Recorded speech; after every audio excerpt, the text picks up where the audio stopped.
அஸ்ஸலாமுஅலைக்கும். எல்லோரும் நல்லா இருக்கிறீங்களா? அல்ஹம்துலில்லாஹ் நாங்களும் ரொம்ப நல்லா இருக்கோம். இன்னொரு லாங் வீடியோவில் உங்கள் எல்லாரையும் பார்க்குறதுல ரொம்ப சந்தோஷம். இன்றைக்கி வீடியோ ரொம்ப இன்ட்ரெஸ்டிங்காக இருக்கும்னு நான் நம்புகிறேன். என்னோடய ஒன் டே எப்படி போகுதுங்கிறத தான் உங்கள் கூட நான் ஷேர் பண்ணியிருக்கேன். இனி வாங்க வீடியோக்குள்ளே போகலாம். இன்றைக்கி பார்த்தீங்கன்னா காலையிலே இட்லிக்கு மாவாட்டிடலாம் அப்படின்னு சொல்லிட்டு அரிசியும் உளுந்தும் எடுத்து நான் ஊற போட்டுட்டு இருந்தேன். ரீசெண்ட் டேஸாக நான் மாவு ஆட்டுறதே கிடையாது. கடையில் வாங்கிக்கிறது மாவு வேணும்னா, ஏன்னா நமக்கு பக்கத்தில் ஃப்ரெஷ்ஷாக மாவு கிடைக்கும். ஸோ அதனால் நான் அப்படி தான் வாங்கிட்டு இருந்தேன். பட் நம்ம ஆட்டி வைக்கிற மாவு பார்த்திங்கன்னா 1 வீக் வரைக்கும் நல்லாயிருக்கும், ஃப்ரெஷ்ஷாக இருக்கிற மாதிரி இருக்கும்.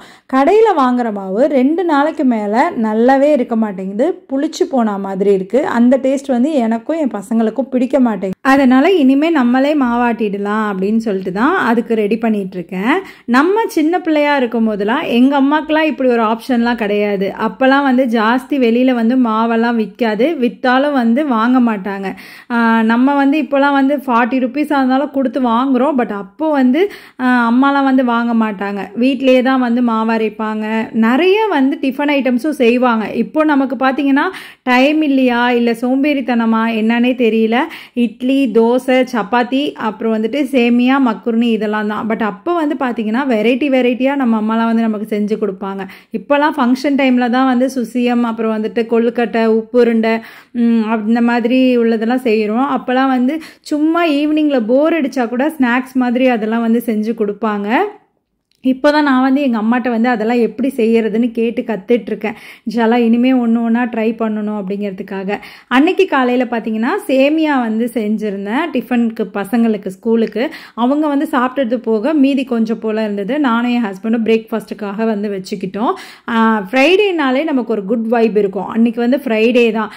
என் அம்மா நான் சின்ன பிள்ளையாக இருக்கும்போது எப்படி பண்ணுவாங்கன்னா, தேங்காவோட மட்டை இருக்கும் இல்லையா, அதை கொல்லையில் காய வச்சு அதை ஒரு இரும்பு சட்டியில் எடுத்து வச்சு மண்ணெண்ணெய் ஊற்றி கொளுத்தி அதில் இந்த கட்டி சாம்பிராணியை பவுடர் பண்ணி போட்டு அதை வீடு ஃபுல்லாக புகை காட்டுவாங்க. ஸ்மெல்லு சூப்பராக இருக்கும். அப்போ ஒன்றுமே செய்யலை. பட் இப்போ சாம்பிராணி நான் இந்த மாதிரி தான் போட்டுட்ருக்கேன். ஏன்னா அந்த புகை சாம்பிராணி போட்டோன்னா பசங்களுக்கும் ஒத்துக்க மாட்டேங்குது, எனக்குமே அது ஒத்துக்கலைன்னு தான் சொல்லலாம். இது ஒரு 5 மினிட்ஸ் அல்லதான் ஒரு 10 மினிட்ஸ் அவ்வளோதான் இது புகை ஸ்ப்ரெட் ஆகும். அதுவுமே போகிற இடம் தெரியாது, அந்த மாதிரி தான் இருக்கும். கட்டி சாம்பிராணியோட புகை பார்த்தீங்கன்னா ரொம்ப நேரம் அப்படியே வீட்டில் இருக்கும். நல்ல ஒரு ஸ்மெல் இருக்கும், அப்படியே குட் வைப் இருக்கும். அப்படியே நமக்கே ஒரு மாதிரி நல்லா இருக்கிற மாதிரி இருக்கும். அன்றைக்கி பார்த்தீங்கன்னா லஞ்சுக்கு மட்டன் தான். ஃப்ரைடேனாலே மேக்ஸிமம் மட்டன் தான் இருக்கும். ஸோ மட்டன் சால்னாவும் தால்சோறும் தான் செய்யலான்னு ஐடியா பண்ணியிருந்தேன். நான் லாங் வீடியோ எடுத்துகிட்டு இருந்தது ஞாபகம் இல்லாமல் ஃபோனை இந்த மாதிரி வேர்ட்டிக்கலாக வச்சு வீடியோ எடுத்துகிட்டு இருந்தேன். கொஞ்சம் நேரத்துக்கு அப்புறம் தான் நானே கவனித்தேன். அதுக்கப்புறம் தான் ஃபோனை திருப்பி வச்சு வீடியோ எடுக்க ஆரம்பித்தேன். பொதுவாக நான் லஞ்சு செய்ய ஸ்டார்ட் பண்ணுறேன்னா முன்னாடியே இந்த மாதிரி வெஜிடபிள்ஸ் எல்லாம் தேவைப்படுறது அத்தனையும் கட் பண்ணி எடுத்து வச்சுக்குவேன். பொதுவாக எங்கள் வீட்டில் கறியானோன்னா அதுக்கு சைட் டிஷ்லாம் பெருசாக எதுவும் கேட்க மாட்டாங்க. அதாவது வெஜிடபிள்ஸ் எதுவும் செய்கிற மாதிரி இருக்காது. வெண்டைக்காய் பச்சடி செஞ்சால் சாப்பிடுவாங்க, கத்திரிக்காய் பச்சடி கூட சாப்பிட மாட்டாங்க. ஆனால் கறியானோ அப்புறம் ஊறுகாய் இருந்தாலே ரொம்ப சூப்பராக இருக்கும். அப்படி தான் நாங்கள் சாப்பிடுவோம். அதுவே எங்களுக்கு ரொம்ப டேஸ்ட்டாக இருக்கிற மாதிரி இருக்கும். எல்லா வெஜிடபிள்ஸும் நான் முன்னாடியே கட் பண்ணி இந்த மாதிரி பிளேட்டில் அரேஞ்ச் பண்ணி வச்சுப்பேன். ஸோ அப்போ இடத்தையும் கொஞ்சம் க்ளீன் பண்ணிடலாம், நமக்கு சமைக்கிறதும் ரொம்ப ஈஸியாக இருக்குங்கிறதுனால இஞ்சி பூண்டு பேஸ்ட்டு, மசாலா தூள் எல்லாமே நான் பக்கமாக எடுத்து ரெடி பண்ணி வச்சுப்பேன். இருந்துமே அன்றைக்கி நான் என்ன பண்ணேன்னா, இந்த ரம்பை இலை இருக்கும் இல்லையா, அது நம்ம வீட்டு வாசல்லே இருக்கும், அதை கட் பண்ணி வச்சுக்கணும்னு நினச்சேன். பட் ஆனால் மறந்துடுச்சு. அதுக்கப்புறம் ஞாபகம் வந்தோன்னே சரி போய் பறிச்சுட்டு வந்துடலான்னு சொல்லிட்டு கிளம்பி வெளில போனேன். சரியான வெயில், சப்பல் வேற போடாமல் டக்குன்னு போய் பிச்சுட்டு வரலான்னு சொல்லிட்டு ஒரு ஆர்வ கோளாறில் ஓடிட்டேன். கால் அப்படியே வெந்து போயிடுச்சு. அந்த கொஞ்சம் ஸ்பேஸ் தான், அதில் போயிட்டு வர்றதுக்குள்ளேயே அப்படி பயங்கரமாக கொதிச்சிச்சு. தர வெளியில் போகிற பாய்ஸ்க்கு கேர்ள்ஸ்க்கு யாருக்காக இருந்தாலும் ரொம்ப கஷ்டம்தான். அப்படி ஒரு ஹீட்டாக இருக்குது. நல்ல இளநீர், ஜூஸு அந்த மாதிரிலாம் நிறைய சாப்பிட்டுக்கோங்க. டெய்லி வெளியில் போகிறவங்க வீட்டில் இருந்தாலுமே சரி, சூடாக இருக்கிறதுக்கு நம்ம அதெல்லாம் சாப்பிட்றது ரொம்பவே நல்லது. இந்த சைடில் உள்ள பெயிண்டெல்லாம் எங்கள் வீட்டில் இருக்கிற சின்ன பிள்ளைங்க சுரண்டி எடுத்துட்டாங்க. அதெல்லாம் பெருசாக கண்டுக்காதீங்க. இப்போது நம்ம உருளைக்கிழங்கு தான் அரைஞ்சிட்ருக்கேன். எதுக்கு தெரியுமா? எங்கள் வீட்டில் வந்து கரியானத்துக்கு உருளைக்கிழங்கு போட்டால் எனக்கும் சரி என் பிள்ளைங்களுக்கும் சரி ரொம்ப பிடிக்கும். அது வந்து ஒரு தனி டேஸ்ட்டு தான் அந்த கரியானத்தில் இருக்கிற உருளைக்கிழங்கு. ரொம்ப டெய்லி எப்போ நம்ம செய்யும் போதும் போட மாட்டேன். எப்போயாவது எனக்கு ரொம்ப ஆசையாக இருக்குன்னா அப்போ கண்டிப்பாக வந்து ஆட் பண்ணிக்குவேன். அன்றைக்கி வந்துட்டு கரியானத்துக்கு வந்து நான் தேங்காயும் அரைச்சிருந்தேன். இந்த உருளைக்கிழங்கை பார்க்கும்போது எனக்கு இன்னொரு சின்ன பிள்ளை ஞாபகம் வருது. அது என்னன்னா, ஏன் பாட்டி வந்து என்ன பண்ணுவாங்கன்னா, இந்த கரியானத்தில் போட்ட உருளைக்கிழங்கை எடுத்து இதில் வந்து ரொம்ப குட்டி குட்டி குட்டியாக சாப் பண்ண வெங்காயமும் பச்சை மிளகாவும் ஆட் பண்ணி, அப்புறம் வந்து இந்த வெடிக்காய்னு சொல்லுவாங்கள்ல மாங்காயில், அப்புறம் வந்து லெமன்லலாம் வந்து வெடிக்காய்னு ஒன்று போடுவாங்க. உப்பு போட்டு வேக வச்சு அப்படியே முழுசாக வச்சுருப்பாங்க. அதை வந்து எடுத்து இந்த வெங்காயம் பச்சை மிளகாய் உருளைக்கிழங்கோட சேர்த்து கையால் பெசரி அதை ஒரு தொட்டுக்க மாதிரி கொடுப்பாங்க. ஊறுகாய் தான். ஊறுகாய் வந்து அந்த மாதிரி கொடுக்கும்போது சூப்பராக இருக்கும் அதோட டேஸ்ட்டு. யாரெல்லாம் சின்ன பிள்ளையில் அந்த மாதிரி சாப்பிட்ருப்பீங்கன்னு தெரியல. நான் வந்து என் பாட்டி கையால் இந்த மாதிரி டிஃப்ரெண்ட்டான ஐட்டம்லாம் சாப்பிட்ருக்கேன். அதெல்லாம் எப்படி மறக்க முடியும்? இதுக்கெலாம் வந்து என்ன சொல்கிறது, இதெல்லாம் வந்து ரொம்ப ஒரு வர மாதிரியான ஒரு ஞாபகங்கள் எனக்கு. ஸோ அதனால் நான் ஒரு விஷயம் செய்யும் போதும் அதில் ஏதாவது ஒரு மெமரி எங்கள் அம்மாவோடது, என் மாமியாரோடது, என் பாட்டியோடதுன்னு இருக்கும். நான் வந்து கல்யாணம் பண்ணி வரும்போது எனக்கு வந்து எந்த ஒரு வேலையுமே தெரியவே தெரியாது. ஏன்னா எங்கள் அம்மா வந்து என்னை கிச்சன்லேயே விட மாட்டாங்க. அவங்களே வந்து எல்லா வேலையும் பார்த்து வச்சுருவாங்க. ஸோ அதனாலேயே எனக்கு பெருசாக வந்து எந்த வேலையும் தெரியாது. பட் ஆனால் என்னை கல்யாணம் பண்ணி போனதுக்கப்புறம் என் மாமியார் வந்து என்னை நம்பி கிச்சனுக்குள்ளே விட்டாங்க. நான் என்ன பண்ணுறனோ பண்ணுன்னு சொல்லி என்னை வந்து தைரியமாக வந்து உள்ளே விட்டாங்க. ஸோ அதுக்கே வந்து நான் ரொம்ப தேங்க்ஸ் சொல்லணும். ஏன்னா நம்ம வந்து ஆரம்பத்துலேயே எல்லாருக்கும் எல்லாம் வந்துருமான்னா கண்டிப்பாக கிடையாது. நான்லாம் வந்து ரொம்ப ஒன்றுமே தெரியாத ஒரு பொண்ணுன்னு சொல்லலாம். ஆனால் வந்து அவங்க என்னை நம்பி விட்டதோட ஒரு இதுதான் இன்றைக்கி வந்து நான் எது செஞ்சாலும் என் ஹஸ்பண்டும் சரி என் பிள்ளைங்களும் சரி ரொம்ப நல்லா இருக்குது, நல்லா பண்ணுற அப்படின்னு சொல்லிட்டு, இன்கேஸ் வெளியில் போய் சாப்பிட்டு வந்தால் கூட உன் அளவுக்கு இல்லை, நீ செய்கிற மாதிரி இல்லைன்னு சொல்லுவாங்க. அவங்க பொய் சொல்கிறாங்களா உண்மை சொல்கிறாங்களான்லாம் நமக்கு தெரியாது.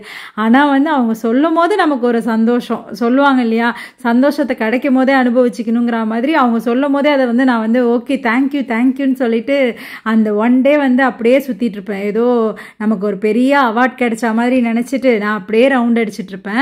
இப்போ பார்த்தீங்கன்னா கரியானம் வந்து ரெடி ஆயிடுச்சு. இது வந்து எல்லாரும் செய்கிற மாதிரி தான். ஆனால் இதில் வந்துட்டு நான் வெறும் மிளகாய் பொடியும் நம்ம கறி மசாலா பவுடர் மட்டும்தான் ஆட் பண்ணியிருக்கேன். அந்த மசாலா பவுடர் வந்து ஏற்கனவே நான் உங்க கூட ஷேர் பண்ணியிருக்கேன்.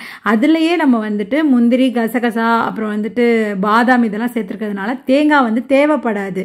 இருந்தாலும் வந்துட்டு நான் நைட்டு சப்பாத்திக்கு கொஞ்சம் ஆணை எக்ஸ்ட்ரா வேணும்னு சொல்லிட்டு ஒரு அரை மூடி போல் தேங்காய் வந்து அரைச்சி சைடில் வச்சுருக்கேன். அதை வந்து நல்ல கறி வெந்ததுக்கப்புறம் லாஸ்ட்டாக ஆட் பண்ணி ஒரு 2 விசில் போல் விட்டுக்கலாம் அப்படின்னு சொல்லிட்டு. ஸோ இந்த பக்கம் பார்த்தீங்கன்னா தால்ச்சோறும் ரெடி பண்ணிகிட்டு இருந்தேன். என்னோடய ரெசிபி வந்து தால்ச்சோருக்கு வந்து நான் தக்காளி ஆட் பண்ணுவேன், அப்புறம் தயிர் ஆட் பண்ணுவேன், அப்புறம் சுகர் ஆட் பண்ணுவேன். 1 ஸ்பூன் போல் சுகர் ஆட் பண்ணிக்குவேன். அப்போ வந்து ரொம்பவே சூப்பராக இருக்கும். நீங்கள் ட்ரை பண்ணுறீங்கன்னா இஞ்சி பூண்டு கொடுத்து தாளிக்கும் போது 1 ஸ்பூன் சுகர் கொடுத்து தாளித்து பாருங்கள், ரொம்ப நல்லாயிருக்கும்.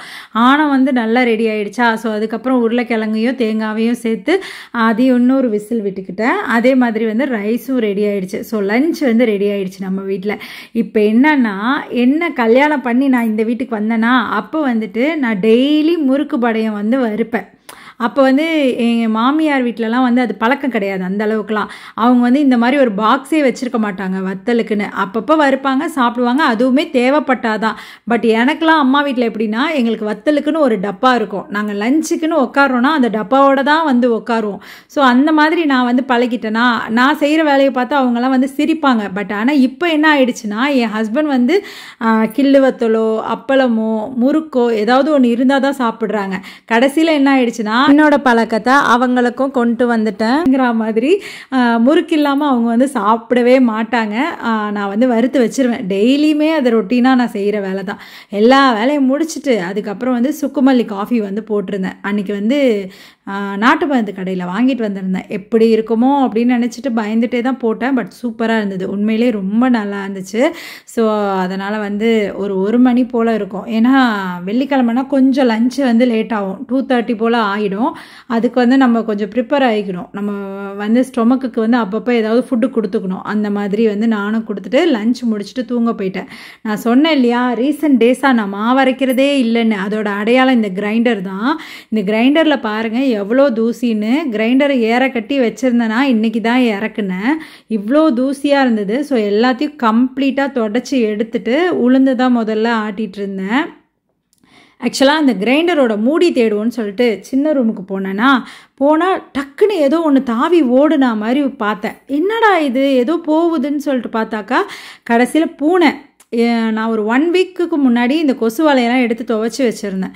ஸோ அப்போ வந்து வாஷ் பண்ணதுக்கப்புறம் என்ன ஆயிடுச்சுன்னா திருப்பி மாட்டலை. ஃப்ரெஷ்ஷாக இருக்குது, நல்ல வெளிச்சமாக இருக்குது அப்படின்னு சொல்லிட்டு மாட்டாமே வச்சுருந்தேன்.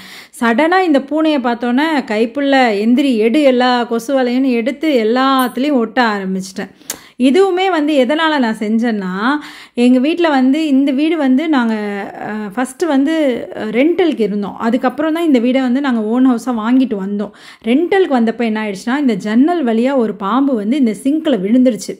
அதை வந்து நான் பார்த்துட்டேன். அந்த நல்ல கருப்பாக அது என்ன பாம்புன்னெலாம் எனக்கு தெரியல, விழுந்துட்டு அது செவத்தில் ஏற அதால் ஏறவே முடியல. திருப்பி அந்த சிங்க்லேயே பொத்துன்னு விழுந்துருச்சு.